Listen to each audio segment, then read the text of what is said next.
12 கேரள மாநிலம் பாலக்காட்டைச் சேர்ந்த செவிலியர் நமிஷா பிரியா தனது கணவருடன் பணி நிமித்தமாக ஏமனுக்கு சென்றார். 2014 நிதிச்சூழல் காரணமாக நிமிஷாவின் கணவரும் மகளும் நாடு திரும்ப வேண்டிய சூழல் ஏற்பட்டது. இதனையடுத்து ஏமனில் தனியாக வசித்து வந்த செவிலியர் நிமிஷா அந்நாட்டைச் சேர்ந்த மருத்துவர் தலால் அப்து மஹ்தியுடன் பணிபுரிந்ததாக தெரிகிறது.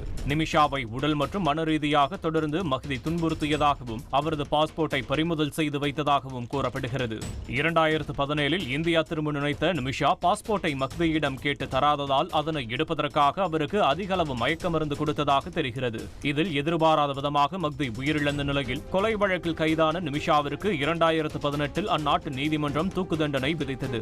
தண்டனையை மறுபரிசீலனை செய்யக்கோரி நிமிஷா சார்பில் அளிக்கப்பட்ட மனுவை 2023 தள்ளுபடி செய்த அந்நாட்டு உச்சநீதிமன்றம் தூக்கு தண்டனையை உறுதி செய்தது.